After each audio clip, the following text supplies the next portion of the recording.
بسم اللہ الرحمن الرحیم اللہم صلی علی محمد وآلہ وعطرتہ بعدد کل معلوم لک۔ السلام علیکم۔ آج ہم جس حوالے سے بات کرنے والے ہیں وہ ہے سردیوں میں جو گلا خراب ہوتا ہے اس کے بارے میں۔ تو سردیاں آتے ہی ہمارا گلا خراب، نزلہ بہنا اور ناک بند ہو جاتا ہے۔ تو آج ہم انہی مسائل کے لیے بہترین ہومیوپیتھک دوائیں بتائیں گے جو جلد اور بغیر سائیڈ ایفیکٹ کے آرام دیتی ہیں۔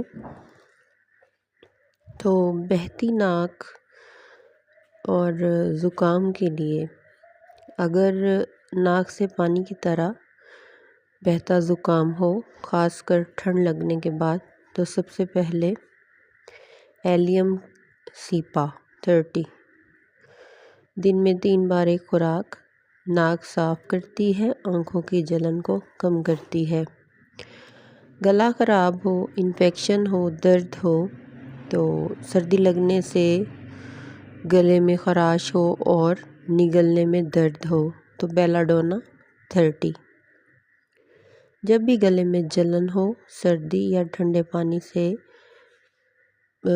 وضو وغیرہ کرنے پر ٹھنڈ لگے تو اس کے لیے بھی مفید ہے۔ اگر گلے کے ساتھ ساتھ آواز بیٹھ جائے، کھانسی بھی ہو سکتی ہے، تو اس کے لیے فاسفورس 30۔ خاص طور پر اگر خشک کھانسی کے ساتھ گلا بیٹھ گیا ہو، ناک بند ہو، سانس میں رکاوٹ ہو، تو بند ناک کے لیے ہے ناسومیکا 30۔ وہ لوگ جنہیں رات میں بند ناک کی شکایت ہوتی ہے، خاص کر بندہ اوسے والا ہو یا کھانا زیادہ کھا لے، تو روزانہ جسم کی دافعت بڑھانے کے لیے فیرم پوز 6 دی جاتی ہے۔ اکثریتی زکام، تھکاوٹ سردی لگنے میں بہت مفید ہے۔ تو اس کی ڈوز انسٹرکشن جو ہیں وہ یہ ہیں، تمام دوائیں جو ہیں وہ 30 پوٹینسی میں روزانہ 2 سے 3 بار لے سکتے ہیں۔